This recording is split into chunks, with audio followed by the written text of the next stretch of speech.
Welcome to BWA Rewind. I'm Hunter Orange. This is my co-host, the sleeveless Chuck Diesel. Hello there. The always sleeveless. I have sleeves. You hardly ever wear them. Sometimes. I get a lot of comments on the internet. You don't get a lot. You get like, I get a lot of comments about how you don't wear sleeves. You don't have ad comment to require ad. Anyway, we're not here to talk about ourselves this week. No. There's been a mandate that's come down from the board that we're not allowed to self-promote on this show anymore. So, no more of the entertaining banter that we usually get at the beginning of the show. It's just going to be straightforward BWA analysis. However, of the past week. What? We're going to start the show with a new bit. New segment. A new bit. Yes. That makes it sound like comedy to me. Well, these are Joel Gertner fun facts. Joel Gertner. Is it Joel or Joe? It doesn't matter to me. I think it's Joe. There's a Joel Gertner who is the quintessential That's a different guy. Yeah, completely. This is Joe Gertner up here. I've done extensive research on the man. Okay. Because I want my facts to be checked. Right. I am a journalist. Joe Gertner fun fact number 1 for today. Joe Gertner's favorite color is purple. There's nothing else to go with that? No. There's no punchline? I'm hurt.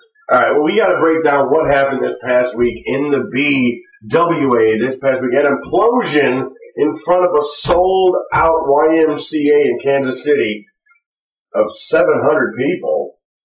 We got to, well, packed house. Yes, it was a packed house, and we were treated to one of the most surprising main events that we can think of in a very long time, but we'll get into that later. But we do have to talk about, once again, Bill Biggs retains his triple threat title. The man is starting to become amazing to me. Yeah. He's like Houdini.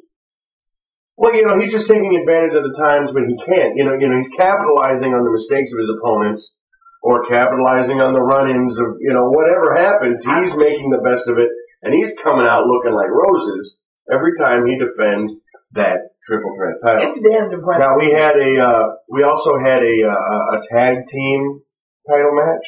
Now, in the interest of fairness, we're not going to cover that match this week. Let me talk about it. We're not allowed to self-promote, so we'll just say that the champions retained. The champions are still the champions. Moving on. And that's all that we're going to say about that. So. I thought you were going to say something. No. Oh. No. You said move on, so we're moving on. We're moving on. What are we moving on to? How about this Dark One character? Yes, how about this Dark One character? Who does... let me bring this up. The Dark One does want to do an interview on this show. He was trying to get an interview on this very show that we're doing this week, but the booking time wasn't around. We couldn't get everything coordinated. But the caveat to this is that it's going to be a pre-taped interview between the Dark One. Hold on, the Dark One. Pay attention to me now, and Joe E. Gertner. So. Wait. But all right, now they contacted us, and we said, sure, okay, this is a BWA television program. Joe Gertner has just as much right to broadcast an interview on our time as anybody does. So if he can come up with an interview with the Dark One, we will be more than happy to be that vessel that displays this interview. Fair. I was going to be upset. Yes, but because I feel it's a bit of an invasion. But we're not here to talk about us. Yeah, I'm just saying. We're not here to talk bad about Joe Gertner or whatever might be going on. I'm simply saying that. Well, I guess to be fair, we do backstage stuff. So yeah, so that was kind of his deal. Right. Joe Gertner, fun fact number 2. He also okay. Go ahead. Joe Gertner actually still lives with his mother and has never kissed a girl. Okay. But now back to this Dark One. Now. He seems to have some sort of weird control. Kind of mind thing. Over Mr. Bad. Now, historically, Mr. Bad, he flies off the handle, he destroys everything in sight. Bad smash! You say one bad thing. You say one thing about somebody like, say, his mother, and he flies off the handle. Note to everyone themselves, don't ever say but that. The dark one would have worn a wet t-shirt kind of thing. The dark one comes in. Don't do that. Bad's about to blow his gas. The dark one comes in, snaps his fingers, says, cool it. And Bad just sits still. Does nothing. Who is this dark one? I have a theory. You have the same theory. Yes. The dark one is Jack Benson. Now, Jack Benson. Now, if he's not Jack Benson, the real ultimate question is, who is Jack Benson? Jack Benson. This guy, I've seen the name. I see the name every day.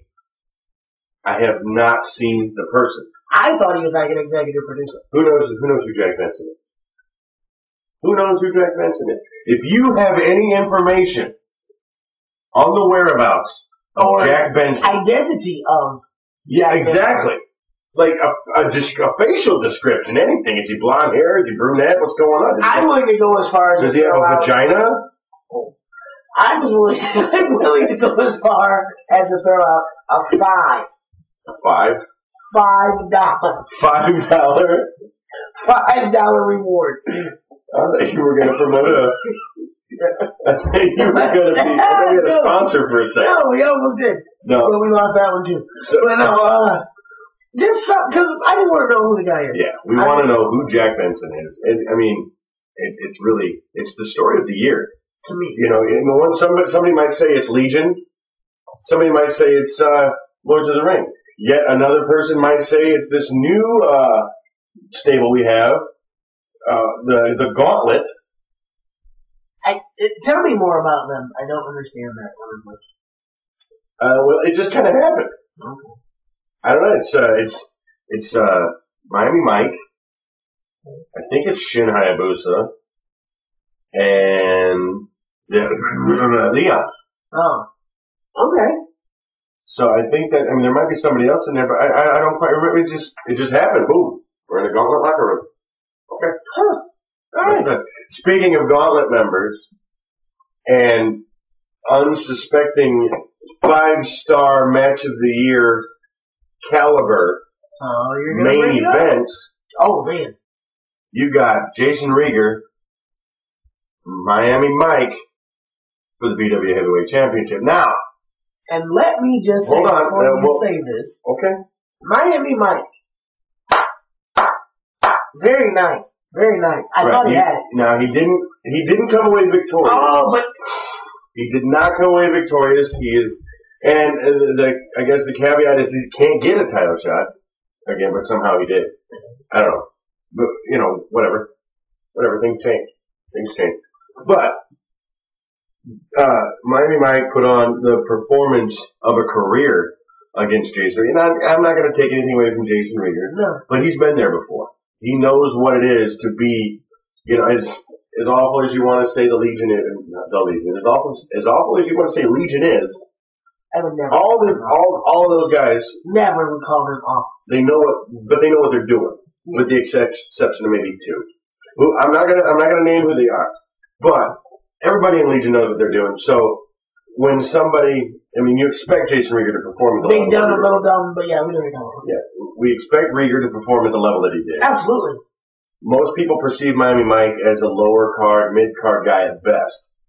Who kind of just gets lost in the shuffle. They felt he did not deserve the title shot that he got. Even we questioned it a little bit. We shouldn't have. You know why? Why? You don't see how Miami Mike dresses. He's quite flashy. He dresses like a winner. He dresses like a winner. Like the nice Ray-Bans and the like flowery shirts. I dare not call them Hawaiian shirts because he hangs out in Miami. Did anybody ever call Dow Johnson a loser? Never. Never happened. Did we ever call Magna B.I. a loser? Never.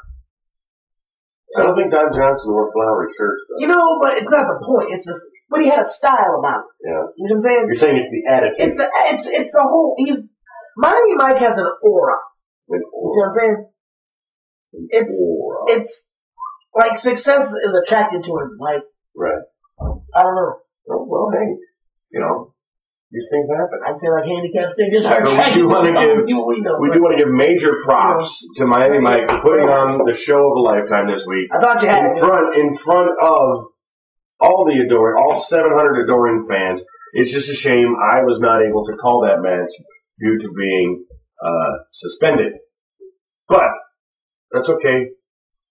That's okay. It's okay. We got a few minutes left. We can talk about what's coming up this weekend. The first pay-per-view. The PPV. Of 2011. Well, technically not the first pay-per-view of 2011. Resolution is coming up this week. We've got a lot of marquee matches. You got Jason Rieger defending against Honest Joe Reno and Miami Mike, who get, in a triple threat match. Now that has the possibilities to be very explosive because you got top members of all the stables that are currently in the BWA. You got Gauntlet, you got LOTR, and you got Legion. And Legion just seems unstoppable. The thing is, like no matter what, there's something happening every week with them. They seem more powerful and more powerful. Until we find out who the dark one is. As rough as Mike had it this week, next week's going to be a bear. Yeah. Now, if anybody is the underdog, it is Mike. Miami Mike, I'm sorry to say, even with your performance last week, you're talking about multiple-time champion. Both of them are multiple-time champions in Rieger and Honest Joe Reno. I mean, a guy that can skull fuck you something crazy in Rieger, and then Joe will hold your chest. Yes. But, I don't envy you, but you know what? The thing is, opportunity now. Yeah. If he rises up and pulls this shit off, right. Dude, he's Hall of Famer. You got one half of the tag team champions, Tommy Kane, challenging Ophelia Payne and Belle Biggs for the triple threat title. Now, Tommy's been in this situation before. He's been the triple threat champion before. I'm just saying. Ophelia has been struggling. I know why she's putting on a lot of good shows. I mean, she's trying her best, but somehow is always falling short. And it seems to be frustrating her. If we could perhaps get her to win and pull like a Mia Hamm, I'm just saying. So you're rooting for you're rooting for tits. That's where my mom is. That's all I'm saying. Damn Belle Biggs. Damn Tommy Kane. You're rooting for Ophelia Payne. Mel don't seem to like us, and TJ's a cool enough guy. He'll understand where I'm coming from.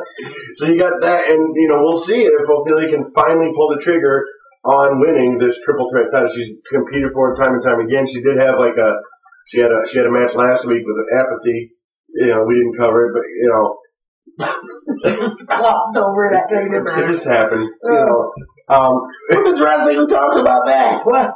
But, the two women that we do have in the BWA don't compete just against each other. They compete with the men. I think there's more than two women. We just haven't had a couple of them tested yet. Oh, well, we'll see about that on Sunday or Monday, whenever. Sandy, Johnny, having fuck. But anyway. Those are two big matches going on. Do you think, not to cut you off, how long do you think before Ms. Payne just snaps? I don't think it's going to be that long. Her mental state is well documented. Right. That she's not wound super tight. Exactly. And she just, I know in this business, especially over time, sometimes when you get this close and this close and this close and this close and you keep fucking it off, something bad happens. Yeah. And she's a nice enough chicken. Good Lord. But I don't know what's going to happen when she tries to finally eat somebody's face. We'll have to find out this week, but we're out of time. We're seriously out of time. We gotta go. We want to thank you for watching BWA Rewind. It's not easy for me to say. Tune in and next week and find out what happens in what we would consider the biggest match on the card, which we will not even mention, but we'll wait for you. We're looking out. We're looking to be at Resolution and coming out on top. Two broadcasters looking to be 1-0. That's all I'm saying. Have a good week.